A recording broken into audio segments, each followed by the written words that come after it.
the Lord. I want us to do something unique this morning. Don't look at the number of people in the church. We are here to serve the Almighty God. Amen. And not a man. So I want you to dance just to appreciate the Almighty God. Why? The Bible says this month shall be the beginning of months for you. Amen. If you look at Exodus chapter 2, verse 2, it said this month or second month, we open it, shall be the best of your months. Amen.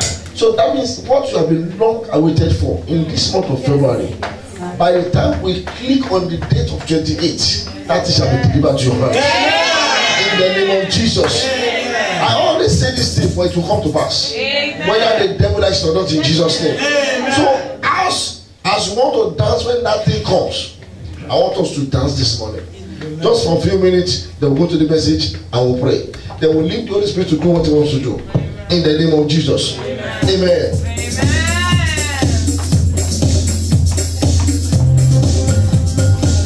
Dance. Yes. Time tomorrow. Amen. What did I call it? By this time tomorrow. It is well with you in Jesus' name. By this time tomorrow. It doesn't matter what you are going through at the moment, but one thing is sure: by this time tomorrow, you shall be smiling. Only for people heard it. I said you shall be smiling. In the name of Jesus. Because every satanic intelligence against your shining, they shall be filled in the name of Jesus. They shall scatter in the name of Jesus. Amen. By this time tomorrow. Amen. Let's open our Bible to Isaiah 40. We're going to open some scriptures today and learn some lessons. Isaiah 40. Let's start from there. If you are there, shout hallelujah. If you are not there, say it for me. Isaiah chapter 40.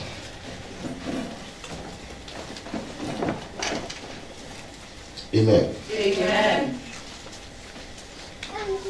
No, let me start from 41. Isaiah 41.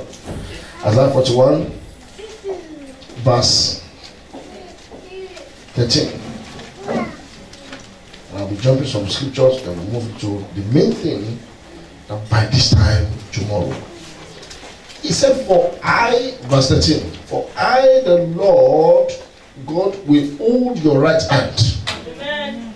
That means instead of you sinking, the Lord said he will hold your right hand this morning. Amen. Saying to you, fear not that what he will help you. Somebody here is going to receive help from God this morning. Amen. In the name of Jesus. Amen. He said, fear not, you one Jacob, you men of Israel. He said, I will help you. He said, behold, are you already man? Behold, I will make you into a new threshing sledge with sharp teeth. You shall thresh the mountain and beat them to small. Amen. And make the hill like shafts. Amen. Every mountain that is standing between you and your breakthrough, today they shall crush in the name of Jesus. I said today they shall crush in the name of Jesus.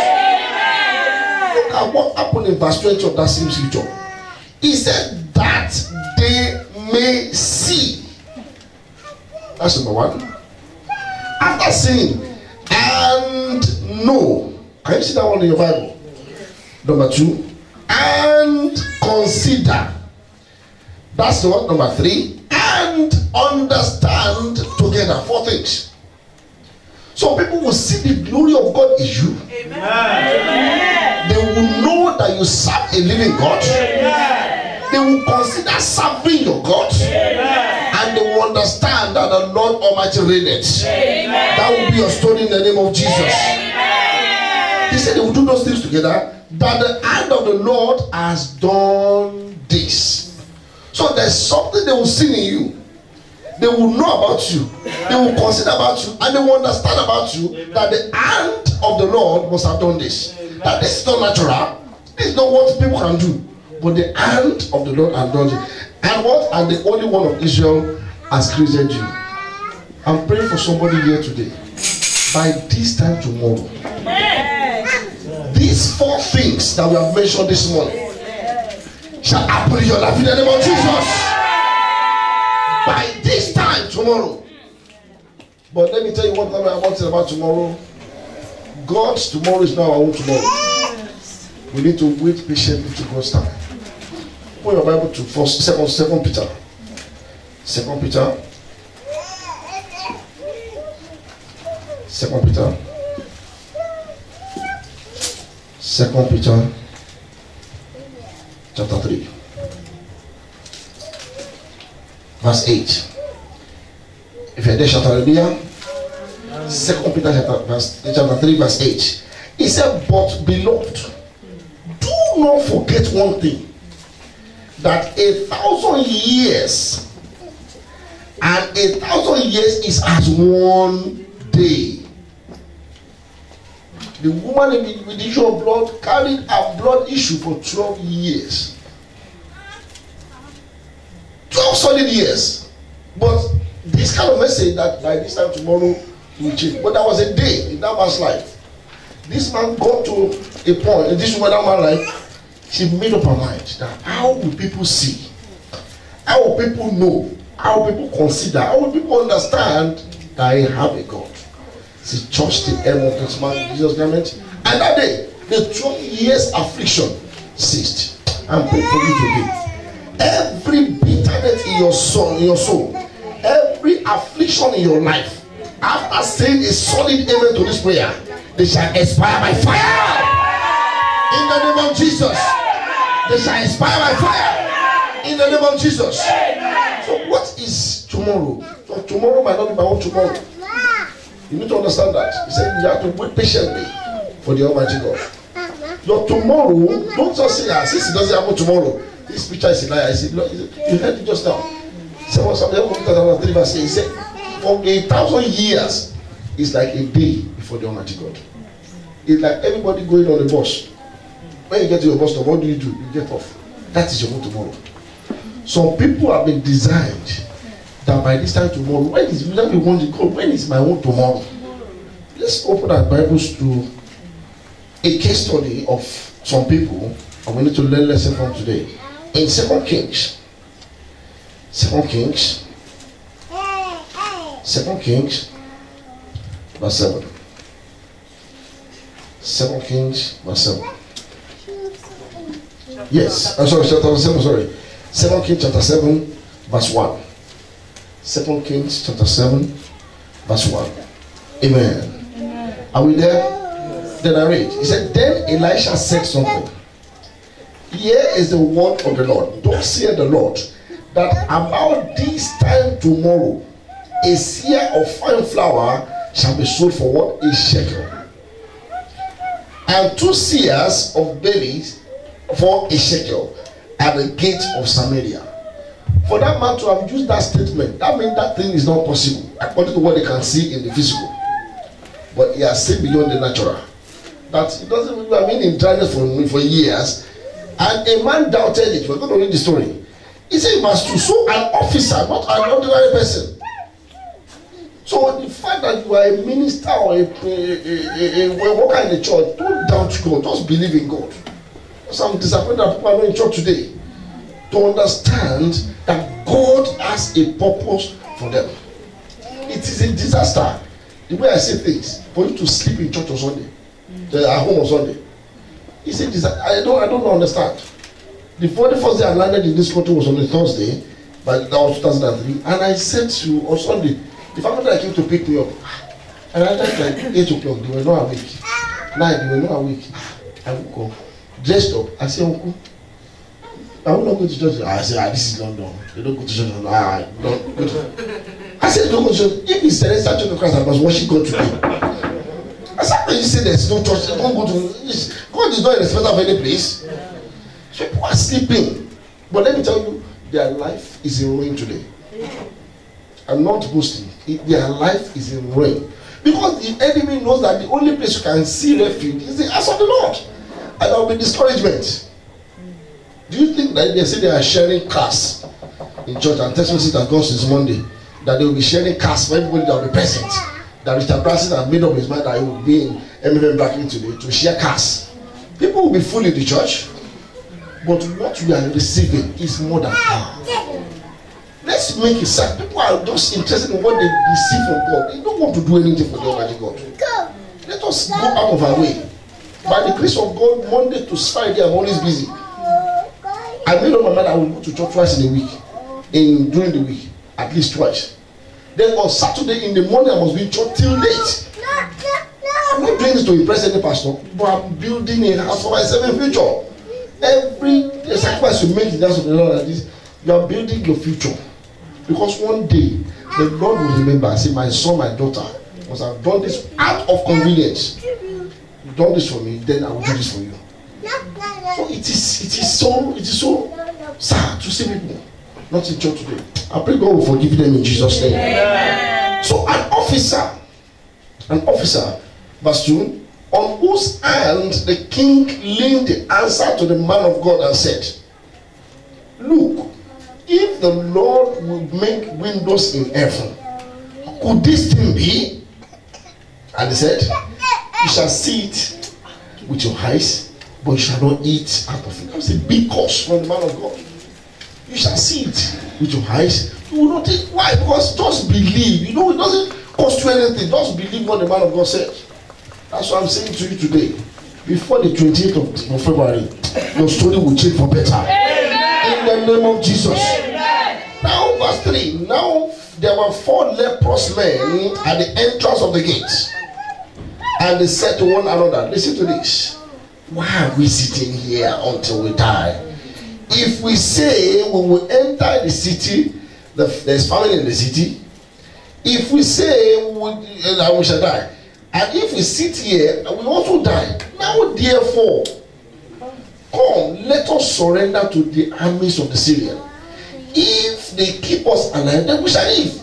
But if they kill us, then at least we will die. Verse 5. They rose a twilight and go to the camp of the Syrian, and when they are come out of this outskirts of the Syrian, to their surprise, no one was there. To their great surprise, they are not human beings, they are not natural, they are lepers. Lepers. They were communicating with each other. What can we do? Should we sit down here? Because naturally, lepers don't live in the city. They push them, they are separated. They leave them in the outskirts. They were in the outskirts of the city, but even in the outskirts, they were hungry. 2 things. Should we go to the city?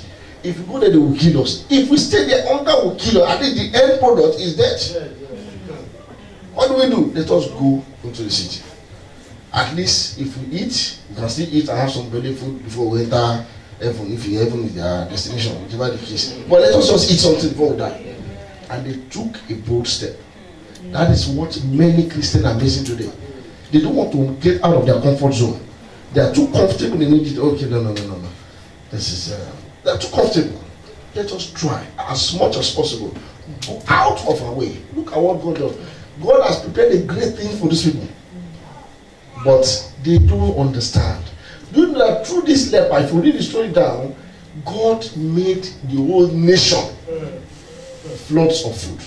And the prophecy of the man of God came to pass. Let's go to number 6.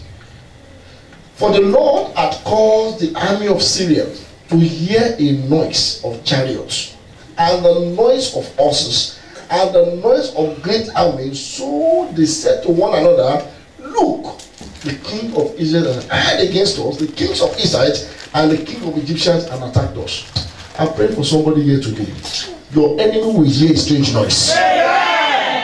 In the name of Jesus. And that thing that belongs to you, that they are holding, they will drop it in the name of Jesus. I say that thing that belongs to you, now make a joyful. They will hear a strange noise and they will drop it in the name of Jesus. So if you have something that is being hanging somewhere, all what you need to believe today, that my enemy will hear a strange noise. Amen. When they hear the strange noise, it was the feet of the leper. God put out an amplifier into their feet, and they were hearing strange noise. God amplified the feet of leper that doesn't work normally. Lepers are living in the bush, and they were about entering the city. Why will God do this? Because He said, by this time tomorrow, a prophecy has already been released. Something has been set to the atmosphere that by this time tomorrow, a shekel of silver shall be sold for a barley shall be sold for a shekel of silver. The prophecy needs to come to pass. But for God to make this thing come to pass, he must use something. Human beings who are complete head, who are not mental, who have their physical body complete, they don't have the say. Or God now decided to use the lepers. We need to understand what we are saying this morning. That the prophecy of God in your life will come to pass.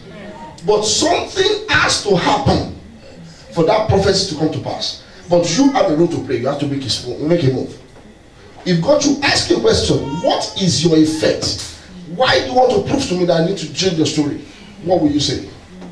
If you've got nothing to say, then that means you are still staying in the city. You are not ready to launch forward for your breakthrough.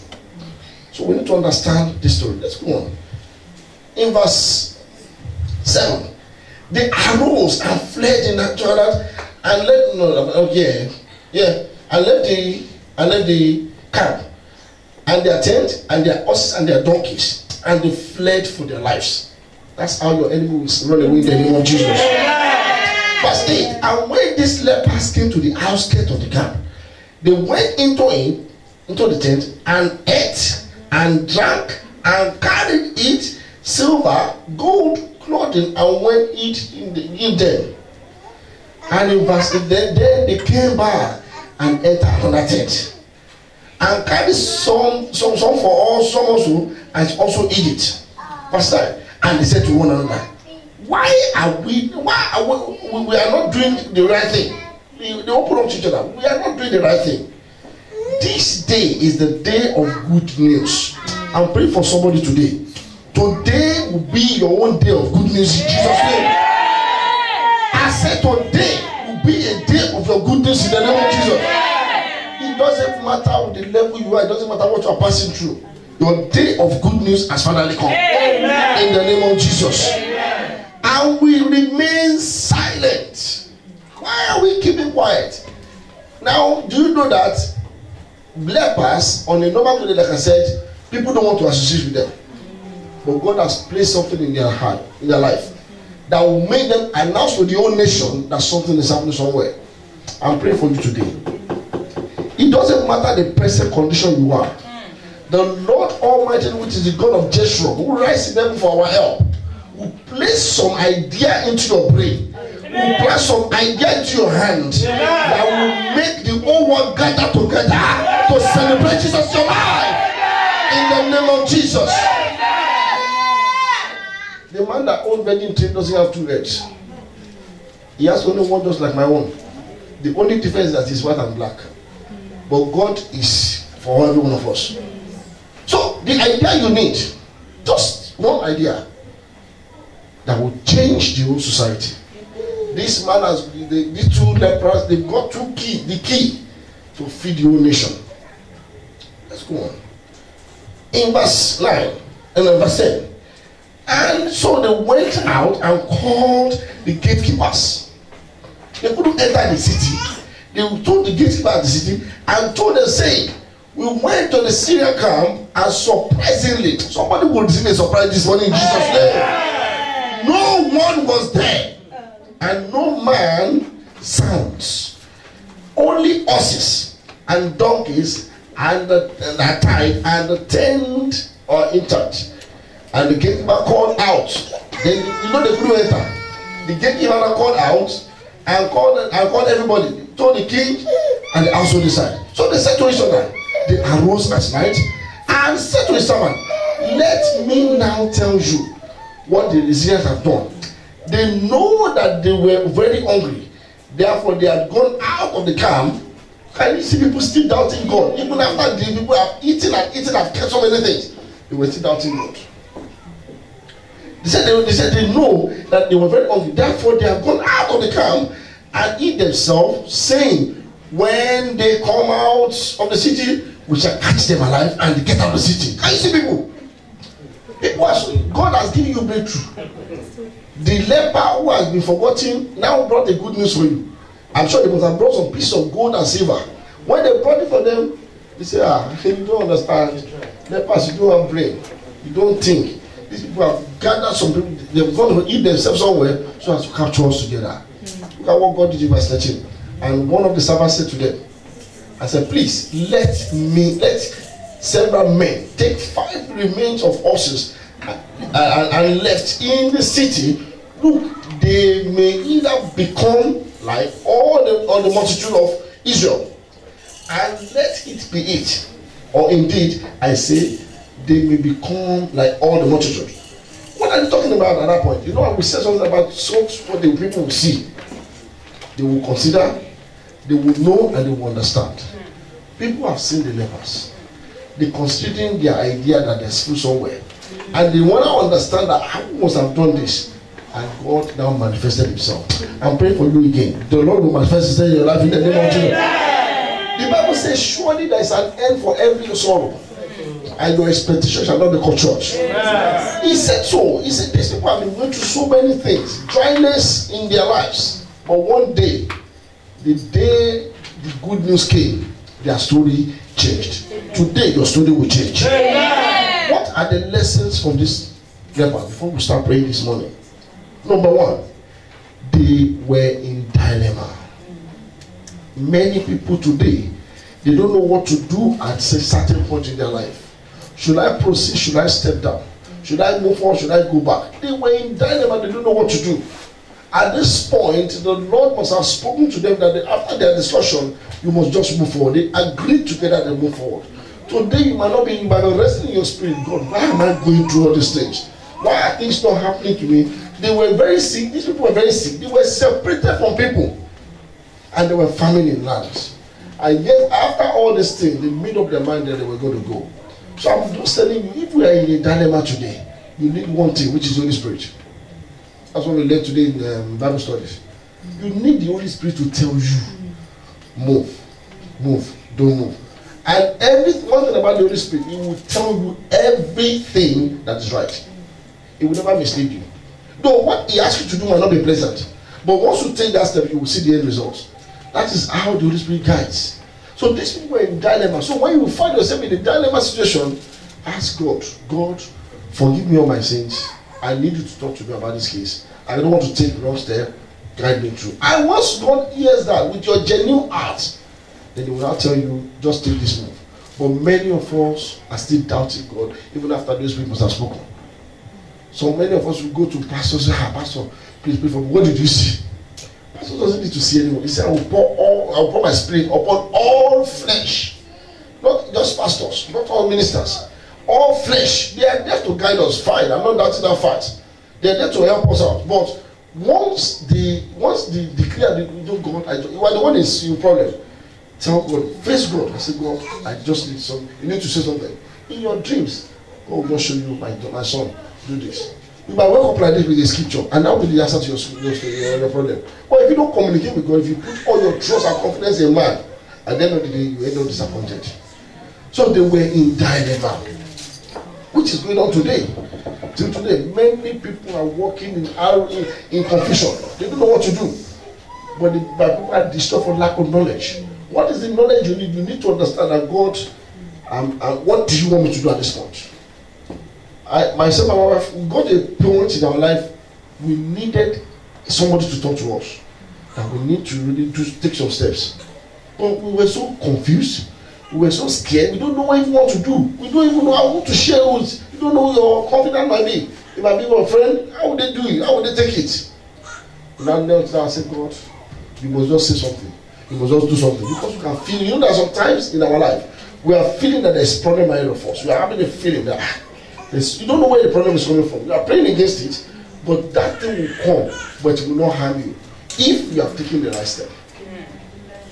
The problem will surely come. You are feeling it here, it will surely come. He said, when we pass through water, that means you are going to pass through the water. But He said He will deliver us. So the deliverance is what you need to tell the Holy Spirit to help you. That what do I do? That was the state of these people. They said, even if you stay here, you will die of hunger. And I can imagine the pain. But they decided that if you go to the city, the only thing they would use to kill us is an arrow or a gun. And that would be one shot, boom, and they will just die. They consider the two dead as if it's better to go and die once and for all rather than die of hunger bit by bit. So you need to understand that you need the Holy Spirit to guide you for every step you pray in your life. You take your life. I'm praying for you today. From this moment onward, you will not take the wrong step. I said from this moment onward, you will not take the wrong step. In the name of Jesus. Every step you have taken that has been wrong, that you have been looking, you say, God, why did I have to do this thing? The Lord that is called the restorer will restore your life in the name of Jesus, and will correct all your past mistakes in Jesus' name. Number 2, the second lesson from that scripture is that they took a decision. The first D is dilemma. The second D is what? Decision. They took a decision. They took a decision. You can see in verse 4. Let's go on to verse 4. He said, if we say we will enter the city, there's famine in the city, and we shall die there. And if we sit here also, they also will also die. Now, therefore, they decided, when the 2 pros are gone, and they say, they decided to do what? To surrender into the Assyrian. And if they keep us alive, then we shall live. If they kill us, then we shall die. They weighed the 2 of them, and they took a decision. That was the decision Shadrach, Meshach, and Abednego took. They said they was about to, they want to put them in the fire furnace. He said, no problem. There's no problem about that. That we will go to the fire. Even if God chooses not to deliver us, let it be. That means we will die for Christ. No problem. And he said, hey, okay, because of what they have said, why increase the intensity of fire 7 times? You know what? When your breakthrough is at the corner, I always say this thing very well. The enemy will increase the intensity. They will increase the fire. They will increase your level of frustration. And what will happen? At the end of the day, just say, let me just give up. No. What you need to pray at that point is to pray more. Gio used to tell us this thing. He said, the best time to pray more is when you don't feel like praying. It's when you don't feel like praying. When you are present, you can't be bothered. This is the best time for you to pray more. So these are the things of the enemy. They took a decision. They said, if we die here, is death, hunger. If we die here, it's gone. They will kill us. But if they might decide to leave us, do you know that if they have stayed in that bush, they will still die? But God has got a better package for them. I'm praying for you today, in this month of February, which is the second book of Bible, that the children of Israel's affliction was terminated. I'm praying for you, the Lord will deliver you. I said the Lord will deliver you. In the name of Jesus. So Shadrach, Meshach, and Abednego took that decision that they were not going to bow to the graven image. That they were going to go into the fire. And they dropped them in the fire. When they got to the fire, the Lord transformed the fire into an air condition. They were walking in, and the king that put them, the Nebuchadnezzar, he said, I saw 4 men walking in the fire. He said, yes. Remember what we read in Isaiah just now, that people can see, and they will know, and they will consider, and they will understand. Those 4 things happened in these people's life because they stood by God. They stood with God and said, God, no, you will not bow to any image as long as you live it. And the king saw, he said, I can see 4 men in the fire. And from that they say, I know there is a God of Israel. Look at the statement. He saw, he knew, he now considered that what is it about this man, this God? And after that, he made the declaration that everybody that city must serve that God. Look at those 4 things coming to pass in those people's life because they stood with God.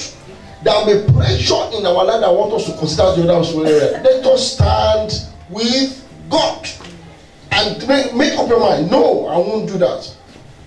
Many friends I want to lead you to sin. They will push you to it. They will give you an idea to it. But once you stand with God, I say, no, I will not do it anymore. Then the Lord will not see your heart and see that you are standing with Him. He will not make you wait for you when there seems to be no way. As you are shining, they will not be looking at you. Is that true? Is that true? Is that true? That will be your story in the name of Jesus. Amen. So I want us to understand that scripture, that they may see, they may know, consider, and do what? Understand that you serve a living God. Now the third lesson of that scripture, from that story, is that they discovered something. The first D is they were in dilemma. The second D is that they took a decision. The third D is that they discovered something. They discovered. Let's go at verse 7 and 8. What did they discover? He said, then they arose and fled at twilight and left the camp intact, and the tent, and their horses and their donkeys, and they fled for their lives. And when this leper came there from the outskirts, the outside of the camp, they went into the tent and ate and drank and carried silver and gold and clothing and went to eat them. And they came back and entered into another tent and carried so much of things also. So you just have to discover something in every problem you are going through. Ask the fact that you are in a dilemma, there is something inside of it. The fact that you are in trouble, there is something inside of it. Look at that thing. God, what do you want me to learn from here? What do you want me to learn in this lesson? In this story, what do you want me to learn? Then God will tell you. There's